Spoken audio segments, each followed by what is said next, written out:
Death came in rucksacks worn by these men, striking churches and hotels within minutes of each other, some pictured on their mobile phones, possible evidence of a wider network, coordinating the attacks, turning the innocence of Easter Sunday into scenes of terror.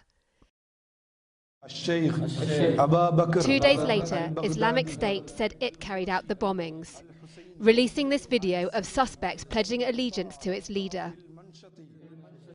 Only one face is unmasked: Mohammed Hashim Mohammed Zahran, in his early 30s, a self-styled radical preacher and the suspected ringleader who targeted the Shangri-La Hotel with another bomber. The other 7 men and 1 woman involved are from different parts of Sri Lanka. They're largely well-educated, well-travelled and with wealthy families. 7 hours' drive from Colombo is the majority Muslim town of Katankudi. This is where Zahran was born into a poor family, the eldest of 5. Friends describe him as an arrogant but compelling orator with hardline views on Islam. But leaders of the Muslim community are damning, saying he was expelled from religious college for breaking rules, excluded from a mosque for lying. Sometimes Mr. Zahran says the extremism ideas. Then set up his own group, National Tawhid Jamaat, or NTJ, in 2012, using it to criticise others, even those of his own faith who didn't agree with him. This is the National Tawhid Jamaat Mosque, where Zahran used to preach before his interpretation of Islam became too extreme for his colleagues. This letter, sent by the NTJ to Zahran back in December 2017, was to inform him that he's being expelled from the organisation. Inside the mosque is a former friend who's now leader of the NTJ. He claims Zahran only revealed he was an IS supporter through online posts after fleeing the town in 2017 for getting into a fight. When he was talking on Facebook, he was saying this parliament is not good, the law is not good, different Muslim groups are not good, and all the leaders should come under one person.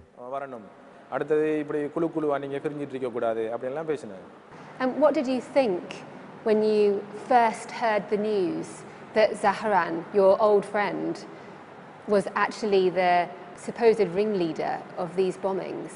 I feel angry and I feel ashamed because Zahran betrayed me. We'd spent so much time together and we started the NTJ together. He has betrayed us.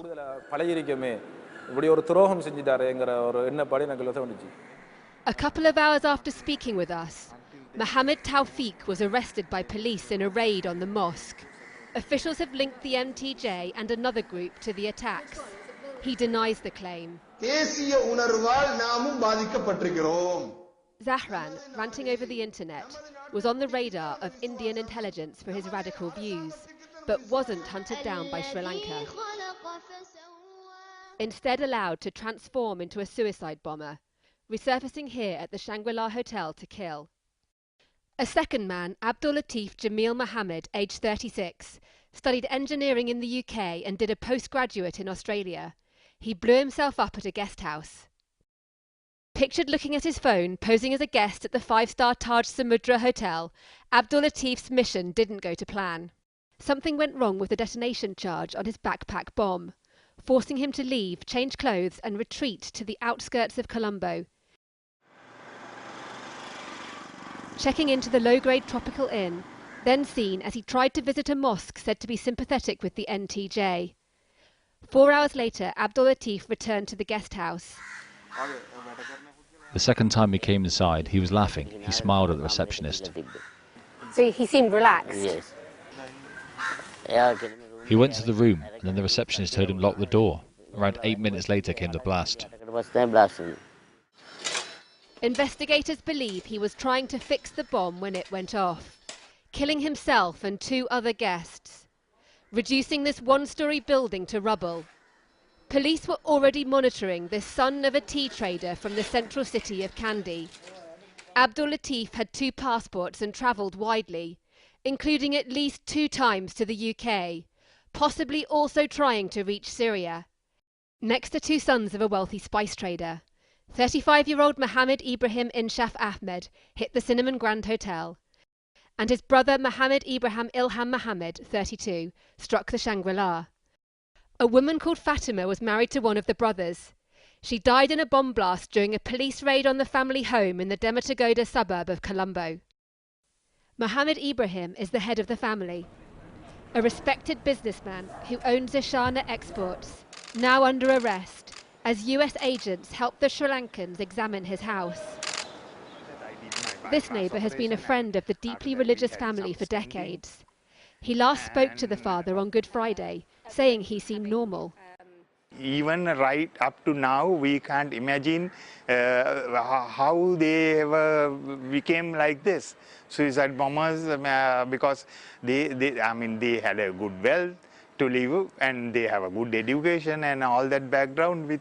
We also can't understand what happened really. The younger son, Ilham Mohammed, ran a coffee-making business on this street in the capital, where the father's company logo can be seen. Other properties are at a small industrial estate a short drive away. Police have just come here to lock up the family's businesses. This was the warehouse where the father kept a lot of his spices, and across the road is the copper factory that was run by one of the brothers. There's no sign of the Bangladeshi workers who were here just 2 days ago. When I met them, they told me their boss, the elder son, was one of the bombers. Instead of his dead, yesterday coming the army, I will see her mobile photo, dead bodies. Oh. Well, he was a suicide bomber? Yes, army tell me he's suicide. Oh, so your boss was a suicide bomber? Yes. It must be so shocking. I am very emotional. The businesses meant the brothers often travelled overseas, at some point developing extremist views, also seemingly held by one brother's wife who lived at the family home. She's suspected of killing herself, her unborn child and her 2 children in a blast during a police raid after the main bombings. 3 officers died as well. At least one of the other bombers was also from Colombo. Alwadin Ahmed Moath, 22, is perhaps the youngest of the gang. He attacked St Anthony's Church. Sky News has obtained this exclusive picture of him. He's thought to be from another well-off family. His driving licence, addressed to this small plastics factory, which belonged to his father but is now run by an uncle. This man who works opposite recognised my picture of the bomber. He's like quiet person, not the radical person.